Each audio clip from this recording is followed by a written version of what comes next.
cette deuxième partie du Culture Mag. Si vous nous rejoignez, suite de l'interview de Gilbert Chicli, le père des arnaques au président, porté à l'écran cette semaine avec le film « Je compte sur vous ». Est-ce que, je reviens juste sur ces arnaques au président, c'est quoi? C'est une table avec plusieurs personnes, vous réfléchissez en disant, bon alors, la poste, comment on fait? C'est une table, c'est un téléphone et c'est un ordinateur. Point. C'est tout. Point.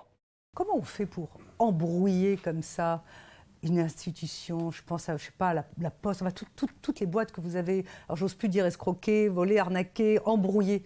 Comment on fait? On peut dire embrouiller. Ouais. Voilà, tous ces gens, comment on fait pour embrouiller les gens? J'ai envie de vous dire qu'il faut aller voir le film le 30 décembre. Non, mais oui, on va pas faire la promo. Non, mais d'accord. Écoutez, moi, je vais vous dire. Je crois que ça a été fait tout à fait normalement. Quand je dis normalement, je dis que peut-être qu'on avait compris le système dans lequel fonctionnaient les services bancaires et on a compris qu'il y avait une insécurité, en tous les cas, au niveau de ce qu'on appelle des parattaques système d'entrée bancaire, et on l'avait compris. Et donc, je suis passé par la petite porte et on est sorti avec quelques sacs par la grande porte. Voilà, on va dire ça comme ça. Mais dites-nous comment c'est vous appelez. Alors comment on fait? Alors écoutez, c'est pas que ça m'embête de revenir là-dessus, mais en gros, effectivement, on téléphone à un chef d'entreprise, enfin un chef ou un directeur de banque, et à l'époque, je m'étais fait passer, je crois, pour la DGSE, et comme ils aiment bien rentrer, vous savez, dans le système scénariste, et puis jouer un rôle, parce qu'ils ont bien évidemment joué un rôle, ces banquiers, eh bien, je crois qu'ils sont rentrés dans mon monde, dans ce film.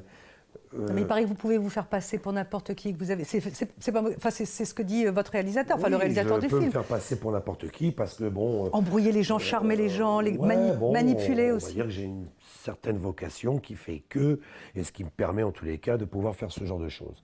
Gilbert Chicli, je voudrais revenir quand même sur Israël. Est-ce que vous avez des problèmes avec les autres mafias du pays, la mafia russe, la mafia marocaine? Est-ce qu'il y a des contrats sur votre tête? Écoutez, s'il y avait un contrat, j'aurais été éliminé depuis bien longtemps déjà.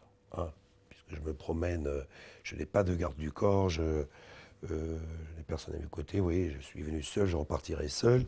Non, ce qu'il y a, effectivement, en Israël, il y a...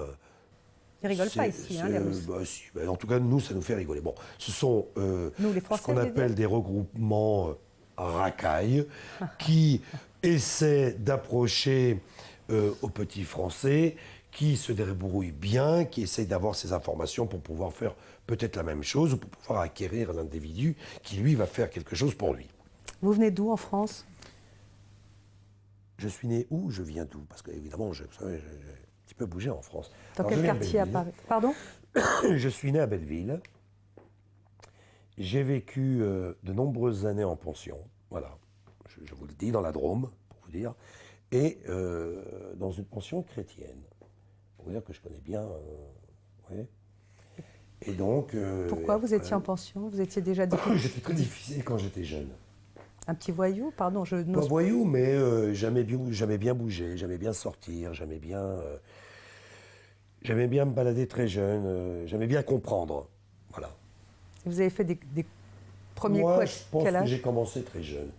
Bon, vous savez, j'ai été incarcéré à l'âge de 13 ans quand même au CJD, si ma mémoire est bonne, c'est le centre de jeunes détenus, voilà.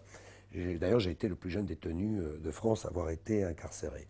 Je ne suis pas resté longtemps, hein, je suis resté de 3 mois, mais c'est pas mal, à l'âge de 13 ans de rester de 3 mois, pour, si ma mémoire est bonne, pour avoir vendu des voitures qui n'étaient pas les miennes, bien évidemment. Mais à l'âge de 13 ans, celui qui nous a acheté n'était pas très malin. Mais bon, en tous les cas, j'ai encore payé les pots cassés. Bon, vous voyez, c'est la vie, c'est comme ça. Et plus tard, vous avez fait encore de la prison, donc à la santé? Oui, j'ai fait beaucoup de prison. J'ai fait beaucoup de prison parce que on m'a jamais donné la chance, en tous les cas, non pas de me réinsérer, mais en tous les cas de dire ça va. On l'a massacré parce qu'on ne fait que ça. Évidemment, j'ai aujourd'hui 50 ans, j'ai dû faire peut-être 13 ans de prison. Pas mal, hein. Et puis 13 ans de prison, non pas pour des affaires de crime, hein, Vous n'avez jamais tué personne? Ah, moi, j'ai jamais tué personne, jamais blessé personne.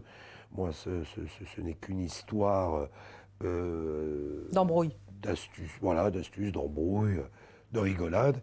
Et je pense l'avoir payé assez cher.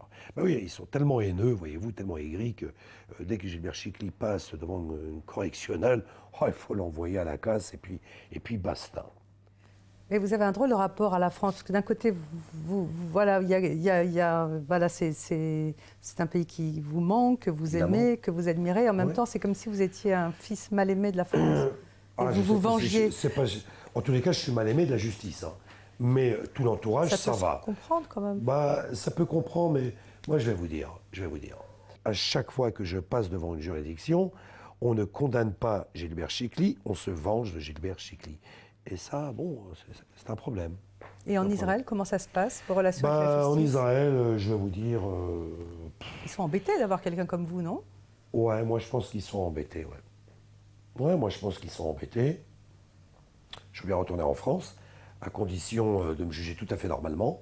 Et ouais, bien sûr qu'ils sont embêtés, ouais. Bien sûr.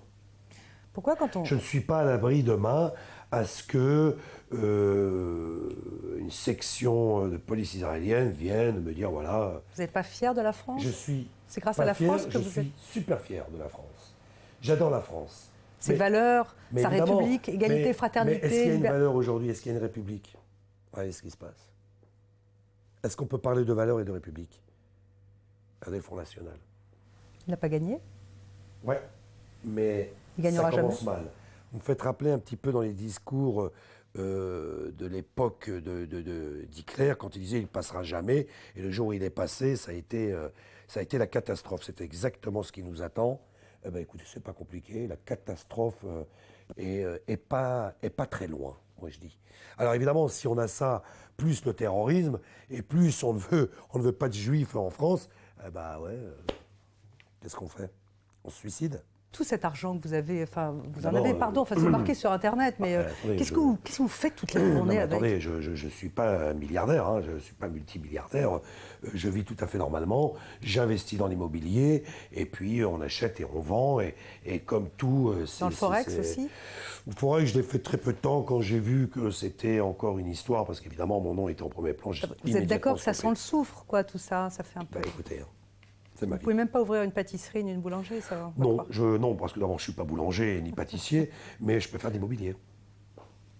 Donc, qu'est-ce que vous faites toute la journée, alors? Je fais de l'immobilier. Bon, mais une fois que... Ah, je ne veux pas vous dire que je fais des escroqueries, j'en fais pas. Non, mais, voilà, je vous le dis. Vous en faites plus, ça vous Non, tente plus. C'est Ouais, fini. non, mais ça y est. Puis de toute façon, franchement, je ne pourrais pas le faire. Parce qu'aujourd'hui, on me connaît un petit peu de partout que, évidemment, je serais cramé. Voilà, si on dit que vous êtes Robin des Bois, vous avez volé aux riches, est-ce que vous donnez aux pauvres? Mais vous le Elle est où? savez. Elle est où la redistribution? Mais vous le savez, moi, je vais vous dire. Si. Je ne dirai pas qui, quoi et comment, mais je vous le dis. Oui, j'en ai distribué beaucoup. Oui, j'en ai distribué beaucoup. Mais c'est pas pour me racheter que je fais ça. Quand je n'avais pas d'argent à l'époque, je l'ai toujours fait. Vous pouvez vous renseigner auprès de mes proches, ils vous le diront, que à l'époque que j'en avais ou que j'en avais pas, j'avais cette chose de pouvoir donner à ceux qui en avaient pas. Bon, mais ça, c'est pas d'aujourd'hui, c'est pas parce que j'ai fait ça que j'ai donné. J'ai toujours donné, voilà. Bon, ben, c'est comme ça, c'est un caractère, c'est une mentalité, et ça n'a absolument rien à voir avec les délits que j'avais faits préalablement. Non, Voilà. mais l'argent que vous avez eu... J'en ai donné beaucoup. Mais à des copains, à des institutions, à des écoles, en France, en Israël, au Laos, je ne sais pas moi, Bien. en Afrique. J'en ai donné à ceux qui n'en avaient pas. Et comme je ne peux pas bouger, évidemment, hors d'Israël, donc évidemment, ça se passe en Israël. À qui, quoi et comment, vous m'excuserez, mais je ne peux pas le dire parce que bon... On va bientôt terminer cet entretien. Si jamais le film ne vous plaît pas, vous faites comment? S'il me plaît pas, ben, je serai déçu, évidemment. J'en ferai pas à M. Vincent Elbaz et Pascal Elbé et Isaac Chary et Julie Gaillet d'ailleurs. D'ailleurs, je peux lancer un petit mot sur Julie Gaillet? Allez-y. Alors, il y a aujourd'hui quiproquo, je crois, concernant Julie Gaillet et moi. Alors, je le dis, je vous le redis, je n'ai jamais rencontré Julie Gaillet. Vous n'étiez pas sur le tournage? J'étais sur le tournage. Parce on a fait un sujet, on a filmé l'équipe. Oui, oui. Pascal a accepté. Bien donc, sûr, j'étais sur le tournage. Mais Julie Gaillet, si ma mémoire est bonne, n'y était pas. En tous les cas, je ne l'ai jamais rencontrée personnellement.